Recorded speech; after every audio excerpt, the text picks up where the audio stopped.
اعوذ باللہ من الشیطان الرجیم بسم اللہ الرحمن الرحیم ومن احسن قولا ممن دعا الى اللہ وعمل صالحا وقال اننی من المسلمین ولا تستوي الحسنة ولا السيئة ادفع بالتي هي أحسن فإذا الذي بينك وبينه عداوة كأنه ولي حميم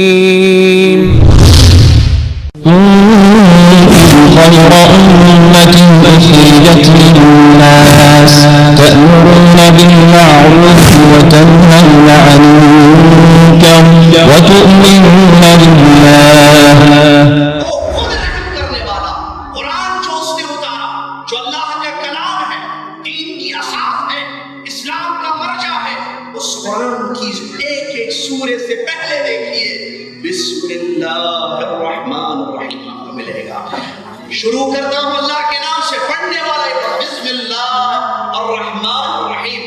شروع کرتا ہوں، یہ شروع کرتی ہوں اللہ کے اس نام سے جو الرحمن ہے الرحیم ہے، عام رحم کرنے والا، خاص رحم کرنے والا. قرآن کے سوروں کے آغاز میں یہ بات ہے بسم اللہ الرحمن الرحیم. یہ دین رحمت ہے، یہ ظلم اور تشدد کا دین نہیں ہے میرے بھائی. جان لیتا ہے کسی کو، قتل کرتا ہے، ٹیررزم پھیلاتا ہے، دہشت گردی پھیلاتا ہے. اللہ تبارک و تعالیٰ کیا فرماتا ہے؟ فَكَأَنَّمَا قَتَلَ النَّاسَ جَمِيعًا. اس نے پوری انسانیت کا قتل کر دیا. ایک جان کا قتل. قرآن کہتا ہے، کلام اللہ ہے یہ، ایک جان کا قتل ناحق، کسی ایک انسان کو ناحق ظلم کرتے ہوئے اس کو مار ڈالنا، اس کی جان لینا، پوری انسانیت کا قتل ہے. وَمَنْ أَحْيَاهَا فَكَأَنَّمَا أَحْيَا النَّاسَ جَمِيعًا. ایک جان کو بچانا ساری انسانیت کو بچانا ہے. ایک جان کا قتل ساری انسانیت کا قتل ہے. ایک جان کو بچانا ساری انسانیت کو بچانا ہے. یہ ہے. السلام علیکم ورحمۃ اللہ وبرکاتہ. الحمدللہ الحمدللہ رب العالمین والصلاة والسلام على رسوله الأمين. أما بعد، أعوذ بالله من الشيطان الرجيم. بسم الله الرحمن الرحيم. يا أيها الذين آمنوا اتقوا الله حق تقاته ولا تموتن إلا وأنتم مسلمون. يا أيها الناس اتقوا ربكم الذي خلقكم من نفس واحدة وخلق منها زوجها وبث منهما رجالا كثيرا ونساء واتقوا الله الذي تساءلون به والأرحام إن الله كان عليكم رقيبا.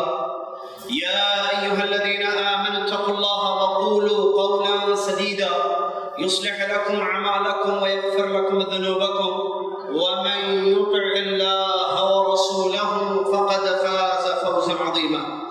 قال الله سبحانه وتعالى: قل لمن ما في السماوات والأرض قل لله كتب على نفسه الرحمة.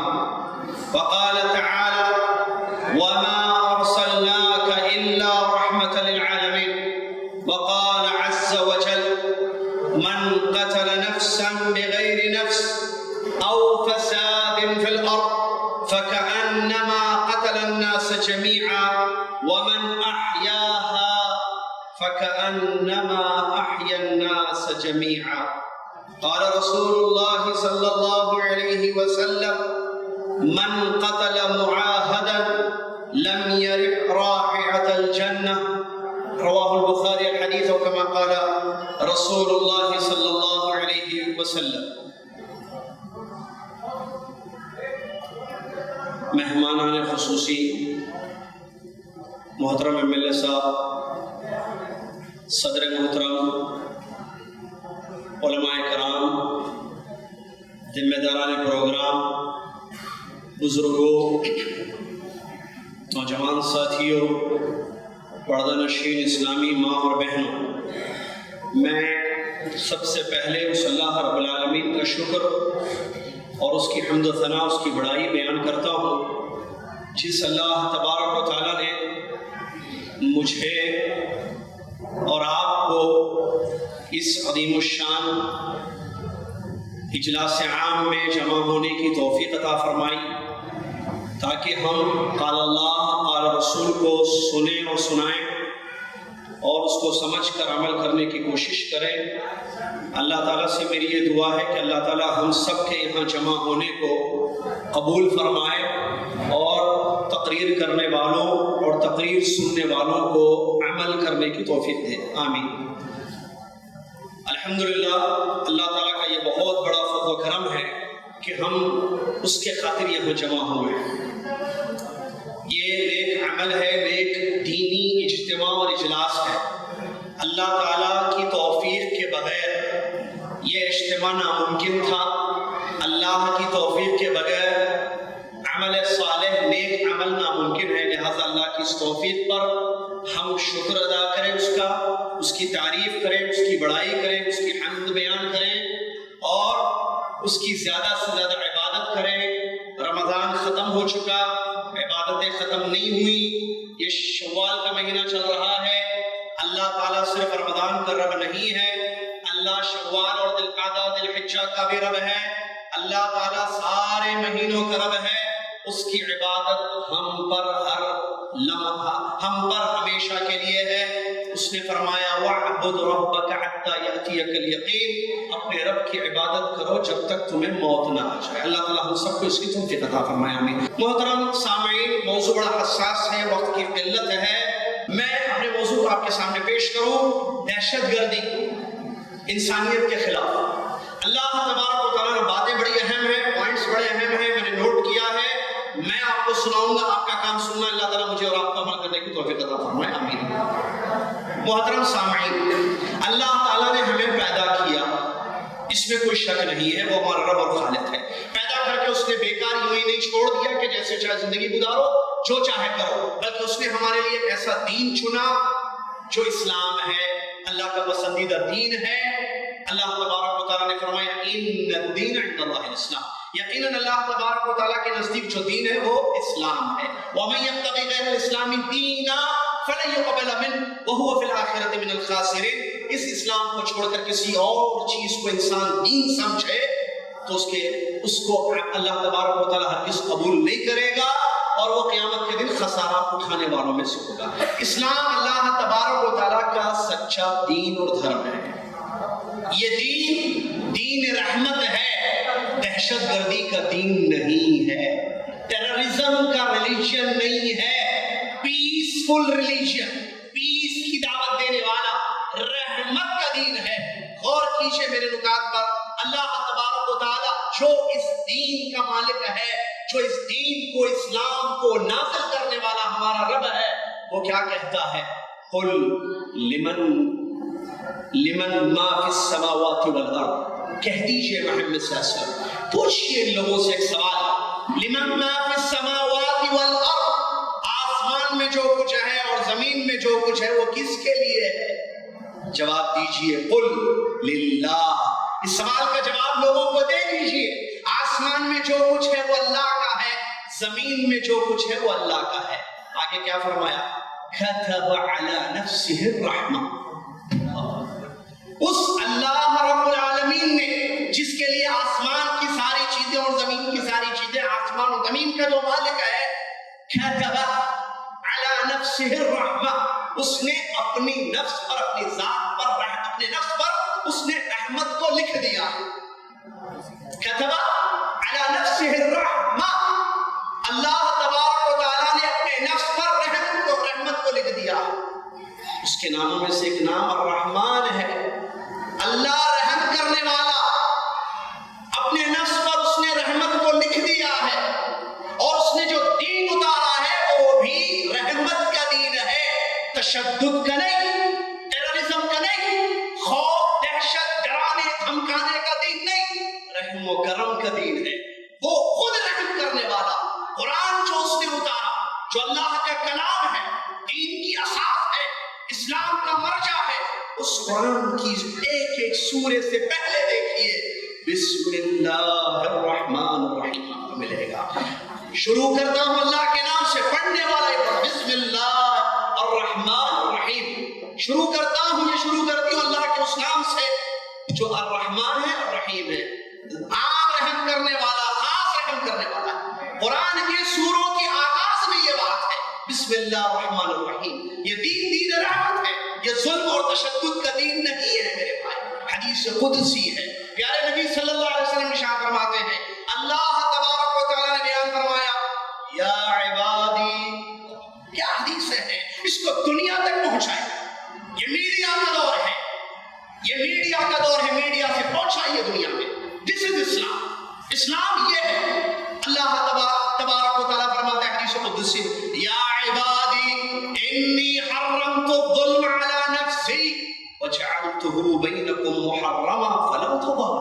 اے میرے بندو, میں نے اپنے نفس پر ظلم کو حرام کر دیا. اے میرے بندو, میں نے اپنے نفس پر ظلم کو حرام کر دیا ہے اور اس ظلم کو تمہارے درمیان بھی میں نے حرام کر دیا. لہذا اے میرے بندو, آپس میں ایک دوسرے پر ظلم نہ کرنا. اللہ تبارک و تعالیٰ نے محمد صلی اللہ علیہ وسلم کو آخری نبی بنایا. اس سے پہلے بھی انبیاء دین اسلام لے کر آئے, جس کا معنی یہ ہے کہ اللہ کی عبادت کی جائے گی اپنے اپنے نبی کے طریقوں پر. آخری نبی محمد رسول اللہ صلی اللہ علیہ وسلم, پیارے نبی محمد صلی اللہ علیہ وسلم خاتم الانبیاء والرسل ہیں. ہمارے نبی صلی اللہ علیہ وسلم کو اللہ نے کیا دے کر بھیجا؟ سنی آیت میں اللہ تبارک و تعالیٰ بیان فرماتا ہے وَمَا أَرْسَلْنَاكَ إِلَّا رَحْمَةً لِلْعَالَمِينَ. ہم نے آپ کو سارے دونوں جہان عالمین جمع کا صیغہ پلورل کا وَمَا أَرْسَلْنَاكَ إِلَّا رَحْمَةً لِلْعَالَمِينَ. ہم نے آپ کو سارے جہانوں کے لیے رحمت والے نبی بنا کر بھیجا. دین کے نبی, اس ریلیجن کے پروفٹ محمد الرسول اللہ صلی اللہ علیہ وسلم کے بارے میں رب جس نے ان کو رسول اور نبی بنا کر بھیجا کہتا ہے وَمَا أَرْسَلْنَاكَ إِلَّا رَحْمَةً. ہم نے رحمت والے بنا کر آپ کو بھیجا ہے. اسلام پڑھیے, نبی صلی اللہ علیہ وسلم کی سیرت پڑھیے, کیسے رحم و کریم تھے, کیسا رحم کرتے تھے. اس کی اگر کوئی مثال دیکھنی ہے فتح مکہ کا واقعہ دیکھیے. اللہ میرے بھائی, فتح مکہ کا واقعہ دیکھیے. ٹائم نہیں ہے کہ ساری باتوں کو تفصیل سے بتایا جائے, ٹو دا پوائنٹ میں باتوں کو بتا رہا. ہمارے نبی صلی اللہ علیہ وسلم مکہ میں پیدا ہوئے. ہمارے نبی صلی اللہ علیہ وسلم کو مکہ میں نبوت سے سرفراز کیا گیا. آپ کو نبی بنایا گیا جب آپ 40 سال کے ہوئے. اس کے بعد مکہ والوں نے ہمارے نبی صلی اللہ علیہ وسلم کو ستایا, تکلیف دی, کوئی کمی نہیں چھوڑی ظلم کرنے. زبان سے, ہاتھ سے, ہر طریقے سے سازش کی گئی. کیوں؟ کیا ذاتی مسئلہ تھا؟ نہ. کیا پراپرٹی کا مسئلہ تھا؟ نہ. خاندانی دشمنی تھی؟ نہیں. صرف ایک چیز سے دشمنی تھی, لا الہ الا اللہ. کہتے تھے جس نے تمہیں پیدا کیا, وہ رب جو تمہیں پیدا کرتا ہے اس کی عبادت کرو, اس کے ساتھ کسی اور کی عبادت مت کرو. یہ تھی دشمنی کی ریزن.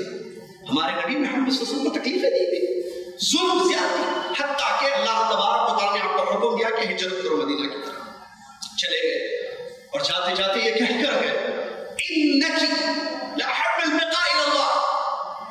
تو اے مکہ میرے نزدیک سب سے پسندیدہ جگہ ہے. آپ کو پتا ہے بیجاپور کے اگر ہے تو بیجاپور سب سے زیادہ عزیز ہے. آپ چاہے واشنگٹن میں رہیں, چاہے لاس اینجلس میں رہیں, لیکن چاہے مادر وطن سے ایک لگاؤ, ایک محبت ہوتی ہے. پیارے نبی صلی اللہ علیہ وسلم کو مکہ سے محبت تھی. آپ نے اس محبت کا اظہار اپنی حدیث میں فرمایا ہے, اگر تیری قوم مجھ کو نکلنے پر مجبور نہ کرتے تو میں نہیں چھوڑ کر جاتا ہے مکہ تجھ. لیکن افسوس کے لوگ یہ کہتے ہیں ایک ایسی بات جس کا ذکر نہ قرآن میں نہ حدیث میں, مکہ میں اللہ کا جلال ہے, مدینہ میں اللہ کا جمال ہے. یہ نہ آیت ہے, نہ حدیث ہے, نہ صحابی تابعین تابعین میں سے کسی کا قول ہے. کسی نے کہہ دیا ہوگا ایسی محبت میں آ کر, اس کو جو ہے ایک چیز بنا, اللہ کا جلال. مکہ میں اللہ کا غصہ ہے, مدینہ میں اللہ کی محبت ہے, اللہ کا جمال ہے. یہ کہاں؟ یہ بات ہے. مکہ کا اپنا مقام ہے, مدینہ کا اپنا مقام ہے. مدینہ مکہ دونوں حرمین شریفین ہیں, اللہ اس کی حفاظت. آمین. تو محترم سامعین, ہمارے نبی صلی اللہ علیہ وسلم فتح مکہ کو یاد کیجیے. سن 9 ہجری میں جب مکہ فتح ہو گیا, نبی علیہ السلام جن کو طرح طرح سے ستایا گیا, تکلیفیں دی گئی, یہ آپ بھی جانتے تھے, آپ کے صحابہ کرام رضی اللہ عنہم مجمعین بھی جانتے تھے. جب نبی علیہ السلام فتح مکہ فاتحہ نہ داخل ہوئے. پاور کی کیا حیثیت ہے انسان کی زندگی میں آپ جانتے ہیں. قوت، پاور. نبی صلی اللہ علیہ وسلم کے پاس قوت تھی، صحابہ کے ساتھ تھے. وہ لوگ جنہوں نے نبی صلی اللہ علیہ وسلم کو ستایا تھا، تکلیفیں دی تھی، ظلم کیا تھا، وہ کھڑے ہوئے ہیں کہ پتہ نہیں ہمارے ساتھ کیا معاملہ ہوگا آج. نبی صلی اللہ علیہ وسلم کے پاس پاور، مکہ آپ کے ہاتھ میں آ گیا، پاور آپ کے پاس ہے، قوت ہے. صحابہ کھڑے ہوئے ہیں، اور وہ صحابہ جانسار صحابہ، ہمارے جیسے نہیں میرے بھائی معاف کر لیں، وہ صحابہ جو پیارے نبی صلی اللہ علیہ وسلم کے حکم پر عمل کرتے تھے. میں اور آپ حکم جانتے ہیں لیکن عمل نہیں کرتے. اللہ تعالیٰ ہم سب کو عمل کرنے والا مسلمان بنائے. ہم بولتے ہیں لیکن عمل نہیں کرتے، ہم سنتے ہیں لیکن عمل نہیں کرتے. وہ جانسار صحابہ، انہوں نے جب نبی کا کلمہ پڑھا تو ایسے نہیں پڑھا، انہوں نے کہا سمعنا واطعنا. ان کی یہ صفت تھی، یہ علامت تھی جو قرآن کی آیت میں اللہ تبارک و تعالیٰ نے بیان فرمایا. وہ سنتے تھے اور عمل کرتے تھے، سنتے تھے اور اطاعت اور عمل تابعداری ان کے اندر تھی. وہ لوگ کھڑے ہوئے ایک اشارہ کر دیتے نبی صلی اللہ علیہ وسلم، سارے مکہ والوں کی گردنیں جنہوں نے نبی صلی اللہ علیہ وسلم کو تکلیفیں دی تھی گردنیں اتار دی جاتی تھی. لیکن ایسے نہیں کیا نا. وما ارسلناک الا رحمۃ للعالمین. نبی صلی اللہ علیہ وسلم فرمایا اذهبوا فانتم الطلقاء، جاؤ تم سب آزاد. معاف کر دیا، یہ رحمت ہے کہ نہیں ہے بتائیں. آپ تھوڑی دیر کے لیے سوچئے، ایک انسان آپ کو زندگی بھر تکلیف دے، زندگی بھر ستائے، آپ کو، آپ کے گھر والوں کو، آپ کے ساتھیوں کو، آپ کے صاحب کو، آپ کے محبوبین کو، اس کے بعد آپ کے پاس ڈنڈا ہاتھ میں آئے، آپ کیا حال کریں گے اس آدمی کا جس نے آپ کو طرح طرح سے ستایا ہوا؟ میرے بھائی کہاں سے بات آ گئی؟ کیسے دہشت؟ یہ اسلام کیسے دہشت گرد ہو سکتا ہے؟ اسلام کیسے دہشت گرد ہو سکتا ہے؟ اسلام دین رحمت ہے، یہ رحمت کی تعلیم دیتا ہے. نبی علیہ السلام رحمت والے نبی بن کر آئے. اب غور کیجئے قرآن کی آیتوں میں، اللہ اکبر. اللہ تبارک و تعالیٰ نے کسی بھی نفس کو قتل کرنے کو حرام قرار دیا ہے. کسی کی جان لینا اسلام میں حرام ہے اور اس کی سزا ملے گی، یہ ظلم ہے. آئیے قرآن کی وہ آیت جو ابھی تھوڑی دیر پہلے شیخ نے آپ کے سامنے پڑھی، سبحان اللہ. من اجل ذلك كتبنا على بني اسرائيل انه من قتل نفسا بغير نفس. یہ قرآن ہے، یہ آیت ہے جس کا ترجمہ آپ کی خدمت میں پیش کیا جا رہا ہے.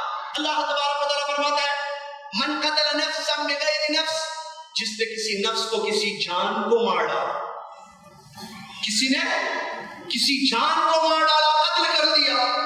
او فساد فی الارض، زمین میں فساد پھیلاتے ہوئے جان لیتا ہے، کسی کی قتل کرتا ہے، ٹیررزم پھیلاتا ہے، دہشت گردی پھیلاتا ہے.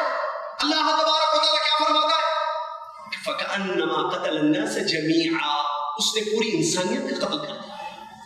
ایک جان کا قتل، قرآن کہتا ہے، کلام اللہ ہے یہ، ایک جان کا قتل، ناحق کسی ایک انسان کو ناحق ظلم کرتے ہوئے اس کو مار ڈالنا، اس کی جان لینا، پوری انسانیت کا قتل ہے.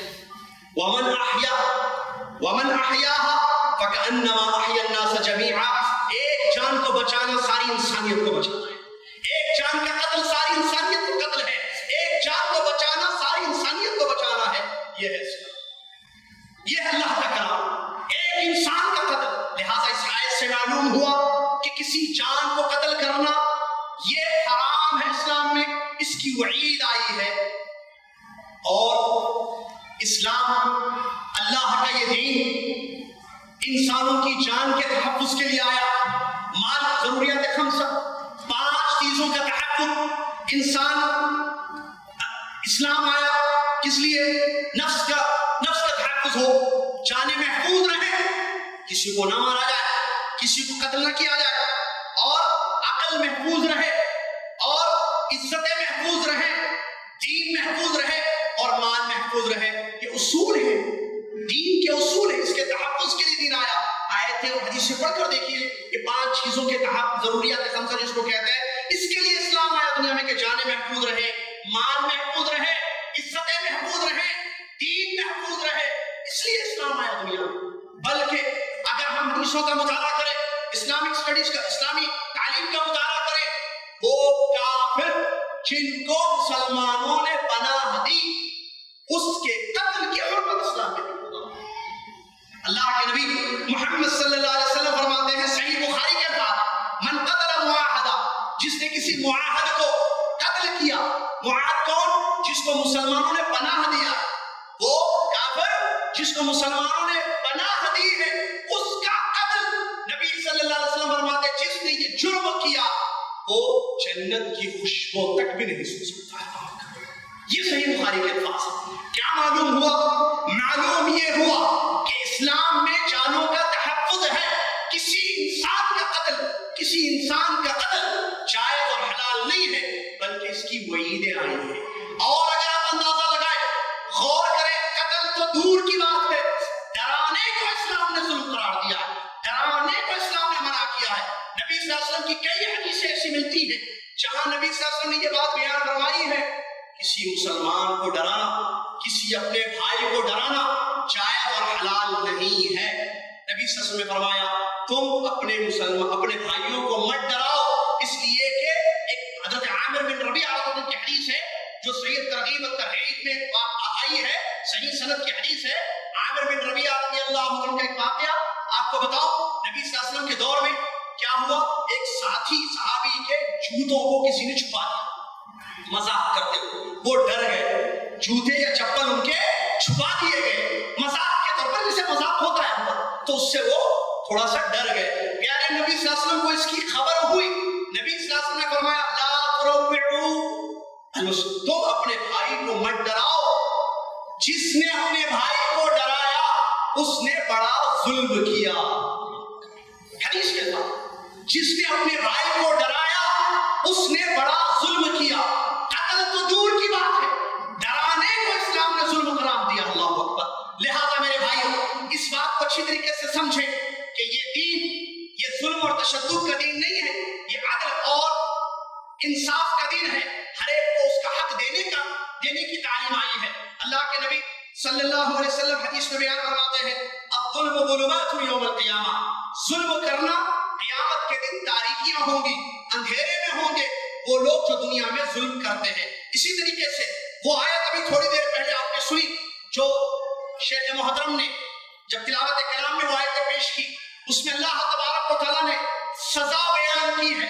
انما جزاء الذین، کیا آیت ہے میں آیت میں بتاتا ہوں اس پر عمل بھی سن لیجیے. انما جزاء الذین یحاربون اللہ ورسولہ، یقیناً نو ڈاؤٹ وہ لوگ جو اللہ اور اس کے رسول سے دشمنی کرتے ہیں، محاربت کرتے ہیں، وَيَسْعَوْنَ فِي الْأَرْضِ فَسَادًا، اور زمین میں فساد دہشت گردی پھیلاتے ہیں. وہ لوگ جو زمین میں فساد یا دہشت گردی پھیلاتے ہیں اللہ نے ان کا بدلہ کیا بیان کیا ہے دنیا میں کہ ان کو قتل کر دیا جائے، ان کو سولی پر چڑھا دیا جائے، ان کے ہاتھ اور پیر کاٹ دیے جائیں. اور یہ وہ آیت ہے جس پر عمل سعودی عرب میں آج بھی ہوتا ہے جہاں اسلامی حکومت قائم، آج بھی اس آیت پر عمل ہوتا ہے.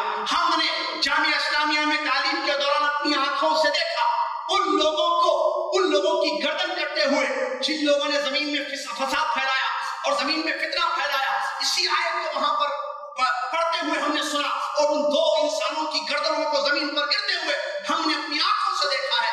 لہذا اس سے یہ بات معلوم ہوئی کہ اللہ تبارک و تعالیٰ نے فساد کو حرام قرار دیا ہے اور اس کا بدلہ دنیا میں، اس کا بدلہ آخرت میں الگ ہے. اس کا مسئلہ دنیا میں اس کا بدلہ یہ ہے کہ اس کو قتل کر دیا جائے، اس کو مار دیا جائے، اس کو سولی پہ چڑھا دیا جائے، اس کے ہاتھ اور پیر کاٹ دیے جائیں. یہ اللہ تبارک و تعالیٰ کا کلام ہے. اللہ رب العالمین فساد کو پسند نہیں کرتا، نہ فساد پھیلانے والوں کو پسند کرتا ہے. واللہ لا يحب الفساد، قرآن کی آیت ہے. اللہ تبارک و تعالیٰ بیان فرماتا ہے واللہ لا يحب الفساد، اللہ تعالیٰ فساد کو پسند نہیں کرتا. ایک اور ایک آیت میں اس بات کی خبر دی گئی ہے جو لوگ فساد پھیلاتے ہیں اللہ تعالیٰ ان سے بھی محبت نہیں کرتا. تو معلوم ہوا جب اللہ تبارک و تعالیٰ فتنہ و فساد کو پسند نہیں کرتا تو مسلمان بھی اس کو پسند نہیں کرتا ہے. اب اگر کوئی اس کی طرف تہمت لگائے، الزام لگائے تو یہ اس کا اپنا معاملہ ہے، ورنہ اسلام اس سے بری ہے. اسلام اس سے بری ہے. ہر قسم کے فتنے سے، ہر قسم کے فساد سے، ہر قسم کی دہشت گردی سے. کوئی مذہب میں دہشت گردی نہیں ہے میرے بھائی. اسلام اللہ کا دین، اس میں کیسے دہشت گردی ہو سکتی ہے؟ اس میں کیسے فتنہ فساد کی باتیں ہو سکتی ہے؟ ہرگز نہیں ہے. بلکہ اگر آپ قرآن کی آیتوں کا مطالعہ کریں، اللہ تبارک و تعالیٰ نے قرآن میں پچھلی اقوام کے واقعات کو بیان کیا ہے. کیوں؟ عبرت لینے کے. فَاعْتَبِرُوا يَا أُولِي الْأَبْصَارِ، اے نگاہ رکھنے والوں عبرت لو. اور ایک بات اچھی طریقے سے ذہن میں رکھیں، اللہ نے قرآن میں مثالیں بھی دی ہیں، اللہ نے قرآن میں واقعات بھی بیان کیے. اللہ نے مکھی کی مثال دی، اللہ نے مچھر کی مثال دی جہاں توحید کی بات بتانی تھی. اللہ نے جو ہے اجڑی ہوئی بستی کی مثال دی. اللہ نے بہت ساری چیزوں کی قرآن میں مثال دی ہے. کیوں؟ تاکہ لوگوں کو سمجھایا جائے اور اس بات کو بیان کیا گیا کہ مثال علم رکھنے والے ہی سمجھتے ہیں. اسی طریقے سے واقعات بیان کیے گئے. اگر ہم قرآن کا مطالعہ کریں، قرآنی آیات کی تلاوت کریں، اس میں اللہ تبارک و تعالیٰ نے قوم عاد، قوم ثمود، فرعون جیسی مفسد قوموں کا ذکر اللہ نے قرآن میں کیا ہے. اللہ تبارک و تعالیٰ بیان فرماتا ہے ألم تر كيف فعل ربك بعاد إرم ذات العماد التي لم يخلق مثلها في البلاد وثمود الذين جابوا الصخر بالواد وفرعون ذي الأوتاد. آگے ان تین لوگوں کا ذکر اللہ نے کیا، قوم عاد کا ذکر، قوم ثمود کا ذکر اور فرعون کا ذکر. اس کے بعد اللہ آگے فرماتا ہے الذين طغوا في البلاد الذين طغوا في البلاد فأكثروا فيها الفساد. ان لوگوں نے زمین میں سرکشی کی تھی، نہ اللہ کا حق اللہ کو دیا، نہ انسانوں کے حقوق کا پاس و لحاظ کیا، اللہ کے ساتھ شرک اور کفر کرتے تھے اور زمین میں فتنہ و فساد پھیلاتے تھے، قتل کرتے تھے، مارتے تھے، اپنی پاور کا غلط استعمال کرتے تھے. یہ لوگ مفسد ہیں. اللہ نے قرآن میں اس بات کو، ان آیتوں میں اس بات کو بیان فرمایا فَأَكْثَرُوا فِيهَا الْفَسَادَ. ایک تو طغیانیت ان کے اندر تھی جو کہ شرک اور کفر ہے، دوسری چیز فَأَكْثَرُوا فِيهَا الْفَسَادَ، انہوں نے زمین میں فساد زیادہ پھیلا دیا. تو جب زمین میں ان لوگوں نے فساد پھیلایا، ان لوگوں نے زمین میں فتنہ و فساد برپا کیا، انجام کار کیا ہوا؟ ان کا رزلٹ کیا ہوا؟ فتنے کو اللہ پسند نہیں کرتا، فساد کو اللہ پسند نہیں کرتا. قرآن میں ایک جگہ اللہ نے بیان فرمایا وَالْفِتْنَةُ أَشَدُّ مِنَ الْقَتْلِ. تو پھر ان لوگوں کا انجام کیا ہوا؟ فَصَبَّ عَلَيْهِمْ رَبُّكَ صَوْتَ عَذَابٍ. عذاب کا کوڑا اللہ نے ان پر برسا دیا. قوم عاد پر اللہ کا عذاب آیا، قوم ثمود پر اللہ کا عذاب آیا اور فرعون پر اللہ کا عذاب آیا. بلکہ وہ تو آج بھی عذاب میں ہے، جیسا کہ اللہ نے فرمایا النار يعرضون عليها غدوا وعشيا ويوم تقوم الساعة ادخلوا آل فرعون اشد العذاب. یہ قبر کے عذاب کی دلیل ہے جسے اہل علم نے بیان فرمائی ہے، جس کو بعض مسلمان شاید نہیں مانتے ہیں یا نہیں سمجھتے ہیں، انکار کرتے ہیں. اللہ انہیں ہدایت دے. قبر کے عذاب کی یہ دلیل ہے جس آیت میں اللہ تبارک و تعالیٰ نے فرعون کے عذاب کا ذکر کیا اور اس بات کو بیان کیا کہ صبح شام اس کو عذاب پر پیش کیا جا رہا ہے، صبح شام اس کو عذاب دیا جا رہا ہے. اور قیامت کا دن جب ہوگا اس فرشتوں سے اللہ تعالیٰ کہے گا اس فرعون کو، کیونکہ اس نے زمین میں فساد پھیلایا تھا، اور اس کے اہل کو، اس کے ساتھیوں کو جنہوں نے زمین میں مصر میں فساد پھیلایا تھا، ان سب کو اشد العذاب، جہنم کے سخت عذاب میں داخل کر دو. میرے بھائی یہ ہے دین اسلام. اللہ تبارک و تعالیٰ نے دنیا میں بھی سزا دی کہ اللہ تبارک و تعالیٰ فساد پھیلانے والوں کو یا فتنہ و فساد پھیلانے والوں کو دنیا میں بھی سزا دیتا ہے. جیسے اس کی دلیل ہمیں قرآن کی آیتوں سے ملتی ہے. فرعون یا اس سے پہلے جو قومیں آئیں، اس کے علاوہ جو قومیں آئی ہیں، ان کے عذاب کا ذکر قرآن میں موجود ہے. کیوں؟ اس لیے کہ انہوں نے زمین میں فتنہ و فساد پھیلایا تھا اور اللہ تبارک و تعالیٰ چونکہ فساد کو پسند نہیں کرتا ہے، لہٰذا اللہ تبارک و تعالیٰ نے ان کے فتنہ و فساد کی سزا انہیں دی دنیا میں، اور آخرت میں بھی ان کے لیے جہنم کے عذاب کی وعیدیں قرآنی آیات میں سنائی گئی ہیں. لہٰذا یہ بات اچھی طریقے سے ذہن میں رکھا جائے کہ اللہ تبارک و تعالیٰ اس کو جب پسند نہیں کرتا ہے تو پھر ہم بھی اس کو پسند نہ کرتے، ہم بھی اس کو پسند نہیں کرتے ہیں، اور نہ دین اسلام اس کی اجازت دیتا. اس کے بعد محترم سامعین اس بات کو اچھی طریقے سے ذہن میں رکھیں کہ جتنی قسم کے فتنہ و فساد کی باتیں ہوتی ہیں یا فتنہ و فساد کے معاملے ہوتے ہیں، اس سے اسلام بری ہے. اگرچہ اسلام کی طرف اس کی نسبت کی جائے، لیکن اس میں کوئی شک نہیں ہے نصوص شریعہ کی روشنی میں کہ اسلام اس سے بری ہے اور مسلمان بھی اس سے بری ہے. لہٰذا یہ بات اچھی طریقے سے ذہن نشین ہونی چاہیے. اسلام جس نے فساد کو حرام قرار دیا اور اس کو پسند نہیں کرتا ہے یا ظلم و تشدد کو پسند نہیں کرتا ہے، اس کے برمقابل اسلام دنیا میں اس لیے آیا تاکہ عدل قائم رہے. اللہ تبارک و تعالیٰ نے قرآن میں جہاں پیغمبروں کی بعثت کا ذکر کیا، اللہ تبارک و تعالیٰ نے جہاں قرآن میں پیغمبروں کی بعثت کا ذکر کیا ہے، وہاں پر یہ بات بیان فرمائی ہے یہ سارے پیغمبر جو الگ الگ قوموں میں الگ الگ زمانوں میں بھیجے گئے، کیوں؟ تاکہ عدل قائم رہے، عدل قائم رہے، مقسطین قسط یا عدل قائم رہے. اور عدل کا معنی کیا ہے؟ عام طور پر غلط فہمی کیا ہے؟ عدل کا معنی جس کا حکم اللہ نے قرآن میں دیا، جس کو لے کر پیغمبر آئے، ان اللہ یامرکم بالعدل، یقینا اللہ تعالیٰ تمہیں عدل کا حکم دیتا ہے. تو عدل کا معنی عام طور پر سمجھتے ہیں کہ برابری. عدل کا معنی عام طور پر لوگ سمجھتے ہیں کہ برابری، یعنی سب کو ایک نظر سے دیکھا جائے، سب کو ایک پلیٹ فارم پہ جمع کیا جائے. ایک پلیٹ فارم نہیں، سب کو ایک نظر سے دیکھا جائے، سب کے حقوق برابر برابر ہیں. غلط، عدل اس کو نہیں کہتے. اور اسلام عدل کا مذہب ہے، اسلام نے عدل کا حکم دیا ہے. پیغمبر اس لیے آئے کہ عدل قائم ہو، لیقوم الناس بالقسط. پیغمبروں کو اس لیے بھیجا گیا تاکہ لوگ عدل پر رہیں. عدل کا معنی اعطاء اعطاء کل ذی حق حقہ، ہر صاحب حق کو اس کا حق دینا، یہ ہے عدل، جو ظلم کے اپوزٹ پہ ہے۔ ظلم کیا ہے؟ کسی کا حق چھیننا، کسی کو مارنا، کسی کو تکلیف دینا، زبان سے ظلم، ہاتھ سے ظلم، مختلف طریقوں سے ظلم ہوتا ہے جس کو اسلام نے حرام قرار دیا، ٹھیک ہے۔ عدل اس کے مقابلے میں اس کے اپوزٹ پہ عدل ہے۔ عدل کیا ہے؟ ہر ایک کو اس کا حق دینا۔ برابری کو عدل نہیں کہتے، برابری تو ظلم ہے، برابری ظلم ہے۔ کیسے؟ ایک بچہ 8 مہینے کا ہے، ایک بچہ آپ کا 8 سال کا ہے، اگر آپ اس کو اور اس کے خرچ کو، بیوی کو اگر آپ پیسے دیں گے، 8 مہینے کے بچے کے جو خرچ کے پیسے ہیں 8 سال کے بچے کے وہی پیسے آپ دیں گے، تو یہ ظلم ہے، یہ برابری ہے۔ آپ کہیں گے میں اس کو جو ہے مثال کے طور پر اس کو 100 روپے دیتا ہوں، اس کو بھی 100 روپے دوں گا ایک دن کا، مثال کے طور پر، مثال ایک دن کے 8 مہینے کے بچے 100 روپے اور 8 سال کے بچے کے 100 روپے، یہ ظلم ہے۔ 8 مہینے کے بچے کا تو گزارا ہو جائے گا 100 روپے میں، اس کا خرچہ تو نکل جائے گا، لیکن 8 سال کے بچے کو 100 روپے نہیں، اس کے لیے 200 روپے چاہیے۔ عدل یہ ہے کہ 8 سال کے بچے کو جو چاہیے وہ آپ دیجئے، 8 مہینے کے بچے کو جو چاہیے وہ اس کو دیجئے، یہ ہے عدل۔ ہر ایک کو اس کا حق دینا، والد کو والد کا حق، والدہ کو والدہ۔ عدل، دنیا میں عدل کے لیے اسلام آیا۔ پیدا کرنے والے کا حق کیا ہے؟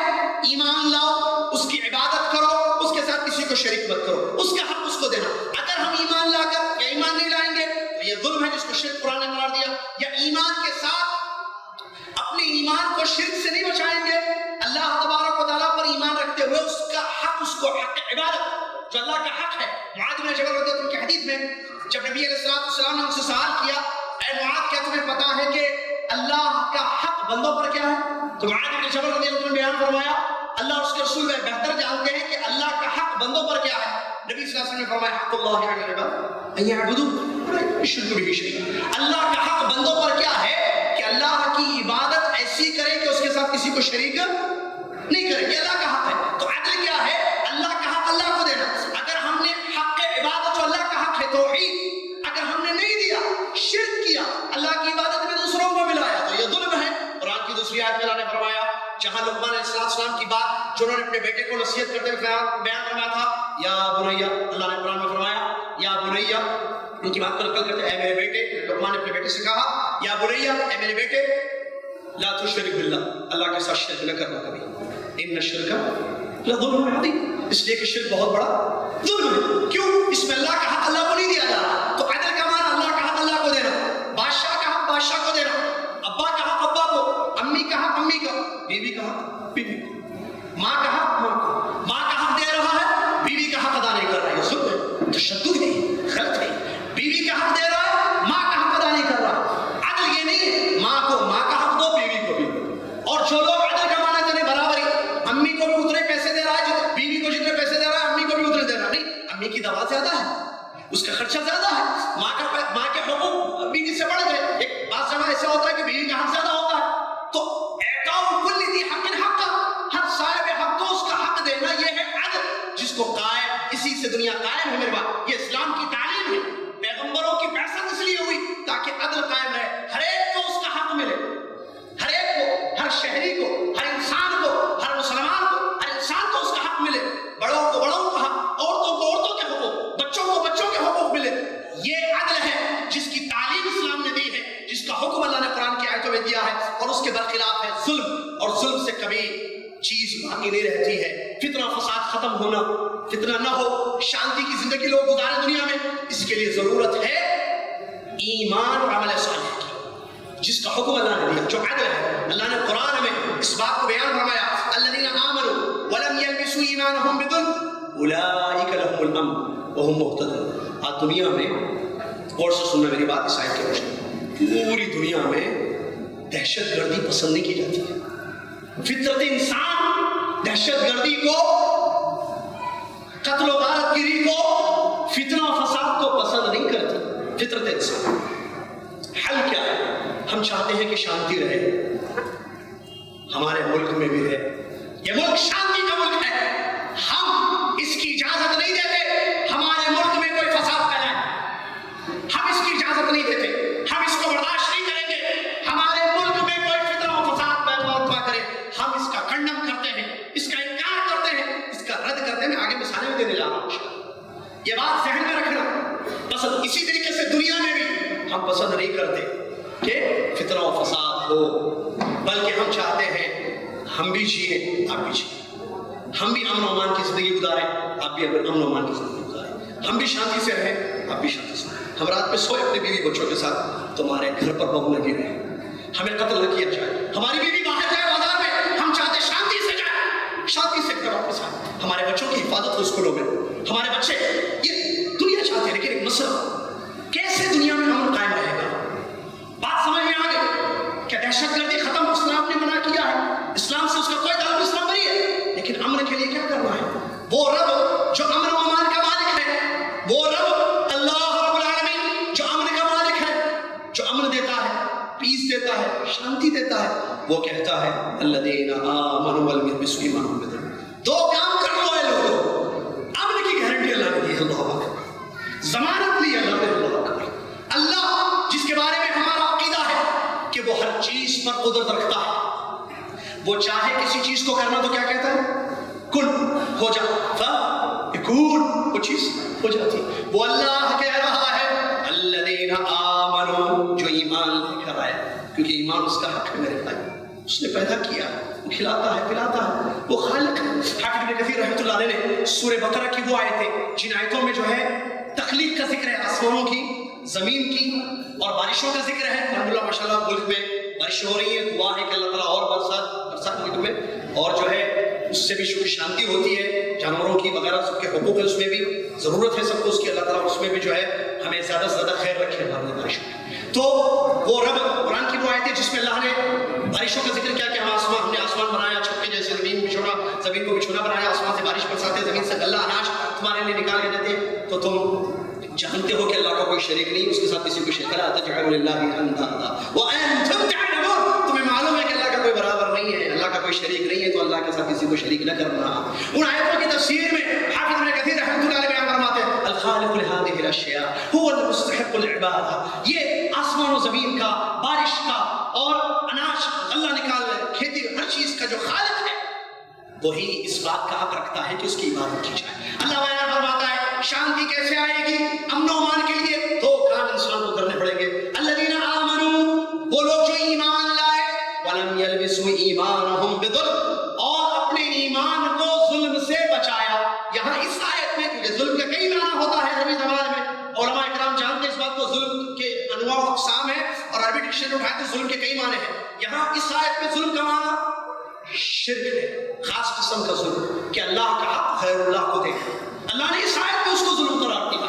اور یہاں سے ایک بات سمجھ میں آئی کہ ہم قرآن کو اپنے دماغ سے نہیں سمجھیں گے، بلکہ قرآن کو کلام اللہ کو، اور میں نے پورا میں بھی یہ کہا، اور جہاں جہاں تقریباً اس قسم کے باتیں یا ضمن باتیں آئیں، میں نے ایک بات کہی، جدہ میں بھی میں نے کہی، یہاں بھی میں نے کہا ہے، میں کہتا ہوں آپ کے سامنے بھی، بڑی اہم بات ہے، وہ کلام اللہ کو مراد اللہ پر سمجھنا، کلام رسول صلی اللہ علیہ وسلم کو مراد رسول صلی اللہ علیہ وسلم پر سمجھنا، یہ ہے اسلام، یہ ہے کلام اللہ کو یاد رکھنا۔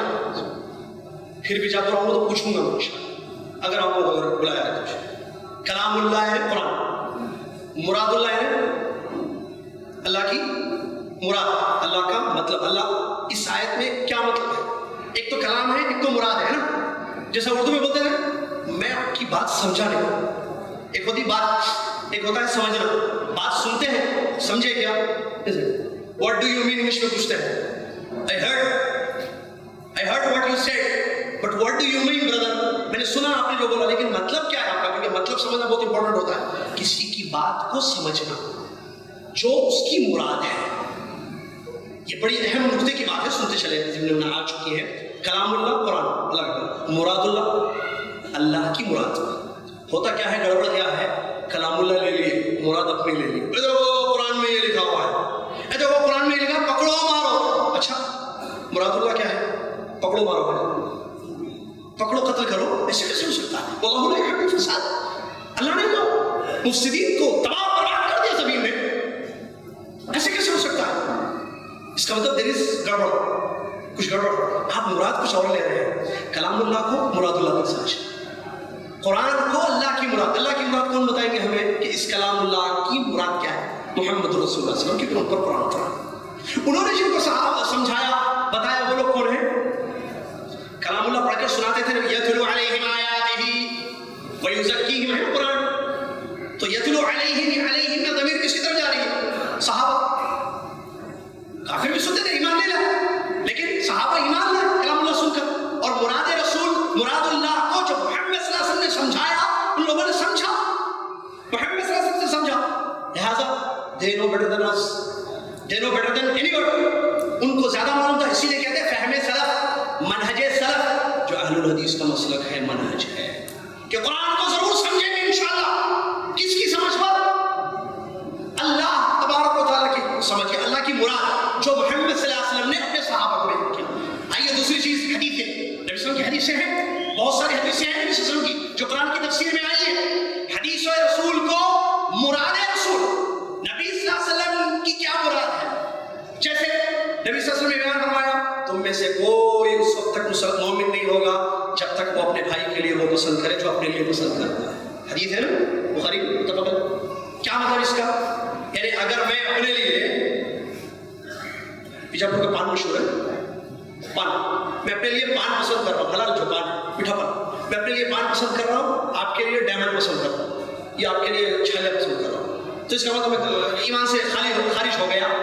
حدیث میں کیا ہے؟ اس نے فرمایا تم میں سے کوئی شخص اس وقت تک مومن نہیں ہوگا جب تک وہ اپنے بھائی کے لیے وہ پسند کرے جو اپنے لیے پسند کرتا ہے. یہ حدیث رسول تو ہے. مراد رسول کیا ہے؟ صحابہ نے بیان فرمایا اس حدیث میں مراد جو ہے کامل مومن ہے. کمال ایمان کی نفی ہو رہی ہے، اصل ایمان کی نفی نہیں ہو رہی. اس طریقے سے اس بات سمجھے تو ظلم کی جو آیت یہاں پر میں نے پیش، جو شانتی کا طریقہ ہے، واحد طریقہ، اللہ زمین پر شانتی دے گا، پیس دے گا.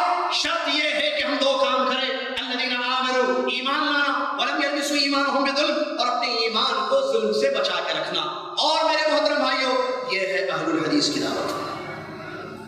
ہم دعوت دیتے ہیں توحید کی طرف، ہم دعوت دیتے ہیں امن کی طرف، پیس کی طرف، شانتی کی طرف. ہماری دعوت ہے امن و امان قائم رہے، دہشت گردی نہیں، ہماری دعوت نہیں، ہم اس کا رد کرتے ہیں. ہماری دعوت کیا ہے؟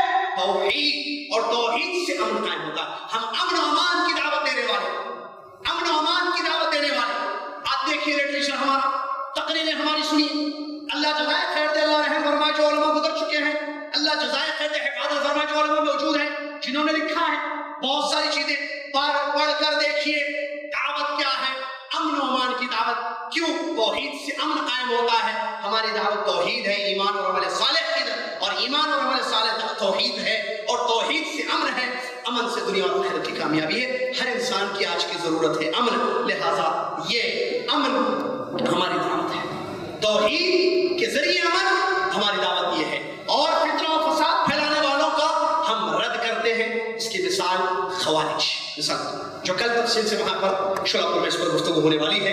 مثال کے طور پر میں نے بیان کیا ہے، میں بیان کرنے جا رہا ہوں یہاں پر. اللہ کے نبی صلی اللہ علیہ وسلم نے خوارج کی پیشین گوئی بیان فرمائی حدیث میں. صحیح بخاری صحیح مسلم کی بہت ساری حدیثیں ہیں جن حدیثوں میں نبی علیہ السلام نے خوارج کا ذکر کیا ہے. یہ خوارج اور ان کے فتنے اور فساد کا ذکر کیا ہے. دہشت گرد فرقہ آئے گا جو فساد پھیلائے گا، فتنہ پھیلائے گا، اس کا ذکر کیا. اپنے صحابہ کو متنبہ کیا، ان کی علامتیں بیان کی، ان کی کنڈیشن کی کیا اوصاف ذکر کیے، ان کی کوالٹیز بیان کی کہ ایسے قسم کے ہوں گے. ٹھیک ہے، تو صحابہ نے جب ان لوگوں کو دیکھا اپنی زندگی میں تو ان سے قتال کیا، ان کا رد کیا. صحابہ نے ان کا بھرپور رد کیا خوارج میں. اور اس کے بعد سے لے کر جب پوری ہسٹری اٹھا کے دیکھیے، تاریخ اٹھا کے دیکھیے، علماء اہل الحدیث نے یا اہل الحدیث نے جو اہل السنت والجماعت ہے میرے بھائی، ہم نے ہمیشہ خوارج کا رد کیا ہے. ہمیشہ. کیوں؟ کیونکہ یہ فساد پھیلانے والے لوگ ہیں. اور دور حاضر میں بھی داعش کے نام پر، ISIS کے نام پر یہ جو فساد پھیلانے والا فرقہ آیا ہے، جو دنیا میں فساد پھیلا رہا ہے اسلام کے نام پر، یا کسی اور چیز کا نام یا کپڑے پہن کر، اس کا بھی رد کیا رہے ہیں. اور سب سے پہلے اس کا رد کرنے والے آپ دیکھیں مرکزی جمعیت احمدیہ ہند ہیں، جنہوں نے جو ہے جن کا فتویٰ صادر ہوا ہے کہ یہ لوگ خارج ہیں، یہ مفسد ہیں، یہ دہشت گرد تنظیم ہے، اور ہمارا اس سے کوئی تعلق نہیں ہے، اسلام اس سے بری ہے. اور اس کے علاوہ بھی کتنی تقریریں ہو چکی، کتنے بیانات ہو چکے، کتنے لٹریچر لکھ چکے، کتنی کتابیں لکھ چکی، کتنی چیزیں ہو چکی میسیجز وغیرہ کے ذریعے کہ ہمارا اس سے کوئی تعلق نہیں ہے، یہ دہشت گرد ہیں، ہم اس کا کنڈم کرتے ہیں. ہم اس سے بری ہیں، یہ ہماری دعوت نہیں ہے. ہماری دعوت تو امن و امان کی دعوت ہے، ہماری دعوت دہشت گردی کی دعوت نہیں ہے. سب سے پہلے مرکز سے جو ہے یہ مسئلہ آیا اور انہوں نے فوراً جیسے یہ چیز سنی فوراً اس کا رد کر دیا. اس بات کو اچھی طریقے سے ذہن میں رکھیں. کیوں؟ اس لیے کہ وہ فساد پھیلانے والے ہیں. ہمارے اسلاف نے بھی ان کا رد کیا تھا، ہم بھی ان کا رد کریں گے، ہمارا بچہ ان کا رد کرے گا، اور ہم اس سے برات کا مکمل طور پر اعلان کر چکے ہیں، اعلان کر رہے ہیں اور ہمیشہ اعلان کریں گے. کیوں؟ کیونکہ ہمارا رب فساد کو پسند نہیں کرتا. ہمارے نبی محمد صلی اللہ علیہ وسلم رحمت پھیلانے کے لیے، امن و امان دنیا میں قائم رکھنے کے لیے تشریف لائے تھے. ہماری بھی وہی دعوت ہے، کتاب اللہ اور سنت رسول صلی اللہ علیہ وسلم علی فہم سلف هذه الامه. لہذا اس بات کو ذہن میں رکھیں. بلکہ میرے بھائی جو لوگ خودکش حملے کرتے ہیں، خودکش حملے کرتے ہیں، ہم اس سے بھی برات کا اظہار کرتے ہیں. بات ذہن میں رکھیں. کیوں؟ کیونکہ اسلام اس سے بری ہے. اسلام نے اس کی حرمت کا ذکر کیا ہے، جس کو کیا کہتے ہیں، سوسائڈ بامبنگ کہیں، یا سوسائڈ، اپنے آپ کو قتل کرنا، بم لگانا، لوگوں میں جاننا، مار دینا، اپنے آپ کو بھی مار دینا، لوگوں کو بھی مار دینا، یہ جرم ہے. معصوموں کا قتل، روز باللہ. اسلام تو جانوروں کے قتل سے روکتا ہے، اسلام معصوموں کے قتل سے روکتا ہے. اب میں نے تھوڑی دیر پہلے ایک حدیث بیان کی تھی، اذان سے پہلے آپ کو یاد ہوگا، چپل جوتا چھپا دیا تو ڈر گئے وہ، تو نبی صلی اللہ علیہ وسلم نے وہاں کیا بیان فرمایا؟ اپنے بھائی کو مت ڈرانا، اپنے بھائی کو مت ڈرانا. جس نے اپنے بھائی کو ڈرایا اس نے عظیم ظلم کیا. یعنی اس کے الفاظ ہیں. لہذا کیسے میرے بھائی؟ اور دوسری حدیث سے پڑھیں تو معلوم ہوتا ہے کسی جان کا خیال رکھنا، نبی صلی اللہ علیہ وسلم نے اس کو اجر بیان فرمایا حدیث میں. کسی جان کا خیال رکھنا، اس کو بچانا، اس نقصانات سے، خسارے سے، اس کو اجر قرار دیا نبی صلی اللہ علیہ وسلم نے. لہذا کیسے؟ سوسائڈ بامبنگ کی تائید نہیں. علماء کے فتاوے موجود ہیں، اٹھائیے فتوے اٹھا کے دیکھیے. الحمدللہ علماء کرام نے، چاہے عرب کے علماء ہو، عجم کے علماء ہو، ہندوستان کے علماء ہو، علماء نے فتوے دیے ہیں سوسائڈ بامبنگ حرام ہے، اس کی اجازت شریعت میں نہیں ہے. کیوں؟ اس سے جو ہے کوئی فائدہ نہیں ہوتا ہے، بلکہ الٹا نقصان. آدمی اپنے آپ کو ہلاک کر رہا ہے. اپنے آپ کو ہلاک کرنا اسلام نے منع کیا ہے. قرآن میں اللہ نے فرمایا وَلَا تُلْقُوا بِأَيْدِيكُمْ إِلَى التَّهْلُكَةِ. قرآن کی آیت ہے، اپنے آپ کو ہلاکت کی طرف مت ڈالو. اسی لیے کہتے ہیں ڈرگس اسلام میں حرام ہے، کیونکہ ڈرگس سے اپنے آپ کو نقصان ہوتا ہے. اپنے آپ کو قتل کرنا، سوسائڈ کرنا، اپنی جان لینا. کیوں؟ جان اللہ کی امانت ہے. جب موت آئے گی اس وقت جان جائے گی. اس سے پہلے اپنی جان خود اپنے ہاتھوں سے لینا یہ جرم اسلام نے اس کو قرار دیا ہے. لہٰذا یہ چیز اسلام میں نہیں ہے، اور جو لوگ یہ کام کرتے ہیں وہ غلط ہیں، غلط ہیں، غلط ہیں، اور اس میں کوئی شک اور شبہ نہیں ہے. لہٰذا اس بات کو اسی طریقے سے اس کے متعلق اپنے آپ کو ہلاک کرنے کے متعلق، اپنے آپ کو قتل کرنے کے متعلق وہی نہیں ہے بہت ساری. جیسے کہ صحیح حدیث کے الفاظ ہے، اللہ کے نبی صلی اللہ علیہ وسلم، لمبی حدیث ہے، اس کے شروع کے الفاظ آپ کو بتا دوں تاکہ پوری حدیث سمجھ میں آ جائے. اللہ کے نبی صلی اللہ علیہ وسلم نے اس حدیث میں بیان فرمایا من قتل نفسه بحدیدۃ فحدیدۃ بید یوم القیامہ الی آخر حدیث. نبی صلی اللہ علیہ وسلم نے فرمایا جس نے کسی چھری سے اپنے آپ کو قتل کر لیا. دیکھیے حدیث سنیے نبی صلی اللہ علیہ وسلم، جس نے کسی چھری سے، کسی چاقو سے اپنے آپ کو قتل کر لیا تو یہ چھری یا چاقو کل قیامت کے دن اس کے ہاتھ میں دی جائے گی. دیکھیے انجام دیکھیے اس کا کیا ہوگا، اور وہ بار بار اپنے پیٹ کو مارتا رہے گا. یہ سزا ہوگی اس کے لیے قیامت کے دن. اسی طریقے سے اور اسی حدیث میں اور بھی الفاظ ہیں، جس نے گرا کر کسی بلڈنگ سے، اونچی جگہ سے اپنے آپ کو قتل کر لیا، اپنے آپ کو مار لیا، اللہ تعالیٰ قیامت کے دن ایسے ہی بدلہ اس کو دے گا. اونچی جگہ پر اس کو کھڑا کیا جائے گا، گرے گا، اپنے آپ کو مار ڈالے گا، پھر زندہ کیا جائے گا، پھر جائے گا. یہ سزا ہوگی. اسی طریقے سے حدیث میں آیا، نبی صلی اللہ علیہ وسلم نے فرمایا جس نے زہر پی کر اپنے آپ کو ہلاک کر لیا، جس نے، اس سے غلط ہے نا، اس سے دہشت پھیلتی ہے بھائی، اس سے دہشت پھیلتی ہے دنیا میں. پر یہ آدمی اپنے آپ کو مار لیا، خطرناک آدمی ہے جو اپنے آپ کو مار لیا. کسی وجہ سے اگر بچ گیا ہم کو نہیں چھوڑے گا، پڑوسی پریشان، لوگ پریشان، سب پریشان. اسلام نے کہا یہ بہت بڑا مجرم ہے بھائی، چاہے وہ کوئی بھی ہو، یہ مجرم ہے، یہ جرم ہے اسلام کی نظر میں. اسی لیے میں یہ حدیث آپ کے سامنے پیش کر رہا ہوں تاکہ معلوم ہو کہ اسلام اس کے مخالف ہے. نبی علیہ الصلوۃ والسلام نے بیان فرمایا جس نے نشہ لے کر، زہر لے کر اپنے آپ کو ہلاک کر کے اپنی جان لے لی، کل قیامت کے دن زہر اس کے ہاتھ میں ہوگا اور وہ کھاتا رہے گا، اپنے آپ کو ہلاک کرے گا، پھر دوبارہ اس کو زندہ کیا جائے گا، پھر زہر اس کے ہاتھ میں ہوگا، پھر زہر پیے گا، یہ کھائے گا اور اپنے آپ کو ہلاک کرے گا. ایسی ہی سزا اس کو دی جائے گی. کیا معلوم ہوا؟ معلوم یہ ہوا سوسائڈ بامبنگ نہیں ہے.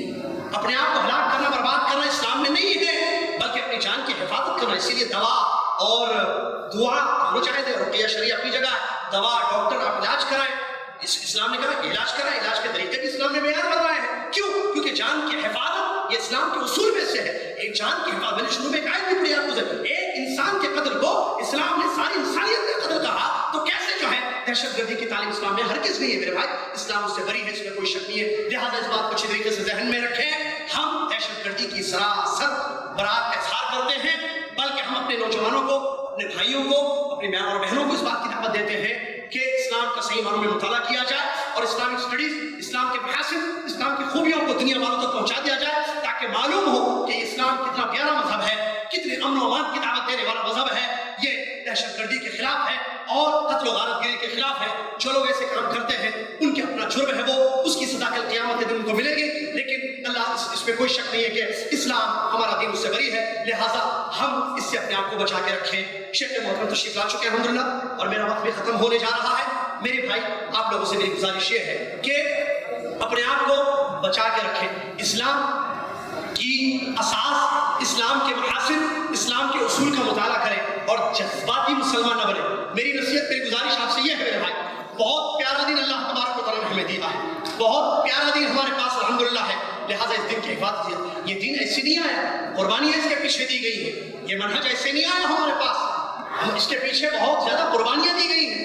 لہٰذا ان قربانیوں کی قدر کی جائے، اللہ کی اس نعمت کی قدر کی جائے اور اپنے آپ کو ہر اس مدخول عقائد جو ہمارے صحیح عقید توحید کے درمیان خلل ڈالنے کی کوشش کرتے ہیں، ہمارے منہج میں انحراف پیدا کرنے کی کوشش کرتے ہیں، ہمارے ذہنوں سے کھیلتے ہیں، اس سے اپنے آپ کو بچا کے رکھیں، اس سے اپنے آپ کو بچا کے رکھیں۔ خالی گلاس کے جیسے نہ ہو، اس میں جو چیز ڈال دی جائے اس کو ایکسپٹ کریں نہیں، اپنے آپ کو بچا کے رکھیں۔ اگر جذبات اپنی جگہ ہے، لیکن جذبات اسلام کتاب و سنت کی روشنی میں ہونا چاہیے۔ یہ جو دہشت گردی پھیلائی جاتی ہے، نعوذ باللہ، غلط عقیدے کی تعلیم دی جاتی ہے، غلط منہج بتائے جاتے ہیں، نعوذ باللہ، غصے میں لایا جاتا ہے، جذبات میں لایا جاتا ہے، یہ نہیں ہے۔ اپنے جذبات پر کنٹرول رکھا جائے۔ اسلام کیا کہتا ہے، اللہ کس سے راضی ہے، اور یہ بات یاد رکھنا، دہشت گردی کی کیا تعریف ہے۔ اگر ہم کہیں کہ دہشت گرد کون ہے، وہ انسان جس کے دل میں اللہ کا ڈر نہیں ہے، کل وہ بھول چکا ہے کہ کل قیامت کے دن اس کو اللہ کے سامنے حساب دینا ہے، وہ انسان دہشت گرد ہوتا ہے۔ اور وہ انسان جس کو معلوم ہے کہ اس کا رب کیا چاہتا ہے اور کل قیامت کے دن مجھے میرے رب کے سامنے کھڑے ہونا ہے اور اپنی زندگی کا حساب دینا ہے، وہ کبھی دہشت گرد نہیں ہو سکتا ہے۔ اللہ کا ڈر اس کے دل میں ہوگا، وہ کام ہرگز نہیں کرے گا جو اللہ ناپسند کرتا ہے، جس سے زمین میں فتنہ و فساد پھیلتا ہے، ہرگز وہ کام نہیں کرے گا۔ لہٰذا ہم اس بات کے پیچھے رہیں، یہ کوشاں رہیں کہ ہمارا رب کس چیز سے راضی ہوتا ہے، ہمارا رب کس چیز سے راضی ہوتا ہے، میں اپنے رب کو کیسے راضی کروں، اپنے رب کا حق کیسے ادا کروں، حقوق العباد کیسے ادا کروں، اس چیز کی فکر میں رہیں تو انشاءاللہ کامیاب ہوں گی۔ اللہ سے دعا کریں، میری بھی دعا ہے کہ اللہ تبارک و تعالیٰ ہر قسم کے فتنوں اور غارت گری سے ہمارے ملک کی حفاظت فرمائے اور دنیا جہاں کے مسلمانوں کی حفاظت فرمائے، دہشت گردی سے، فتنوں و فساد سے اللہ تعالیٰ ہماری حفاظت فرمائے۔ اسی طریقے سے اس بات کو اور ایک چھوٹی سی نصیحت ہے میری، دعا سے پہلے یا دعا کے بعد کوئی بھی چیز آپ کے پاس آئے، میڈیا کا دور ہے آج، واٹس ایپ، فیس بک وغیرہ، کوئی بھی چیز آ جائے، ٹھیک ہے، اسلام کے نام پر کسی بھی چیز، آپ کو نہیں پتا کہ بھیجنے والا کون ہے، غلطی کیا ہوگی، ہم تو اس کو فوراً کانٹیکٹس پہ بھیج دیتے ہیں، فیس بک پہ جتنے کانٹیکٹس ہیں، واٹس ایپ پہ جتنے کانٹیکٹس ہیں، سب پہ بھیج دیتے ہیں۔ وہ خبر صحیح ہے نہیں ہے، کیا اس کی آپ نے تحقیق کی ہے نہیں کی؟ اللہ نے قرآن میں مذمت کی ہے ان لوگوں کی جو لوگ خوف کی باتیں پھیلاتے ہیں۔ دیکھیے اس سے بھی معلوم، سبحان اللہ، قرآن کی ایک آیت ہے جس کا ترجمہ خلاصہ یہ ہے کہ جب بھی لوگوں کے پاس کوئی خوف کی خبر آتی ہے تو اس کو فوراً پھیلا دیتے ہیں، یہ غلط ہے۔ کرنا کیا چاہیے؟ کتاب و سنت کی روشنی، علماء کی طرف، نبی صلی اللہ علیہ وسلم کی طرف اس کو پڑھیں۔ نبی صلی اللہ علیہ وسلم نہیں ہے، نبی صلی اللہ علیہ وسلم کی حدیثیں موجود ہیں تو نبی صلی اللہ علیہ وسلم کی حدیثوں کی طرف لوٹے، جو حدیثوں کو جاننے والے علماء موجود ہیں الحمدللہ، تو اہل علم کی طرف لوٹے، اس خبر کو پھیلائیں۔ قرآن کی آیت میں یہ بات اللہ تبارک و تعالیٰ ہے۔ لوگ کیا کرتے ہیں،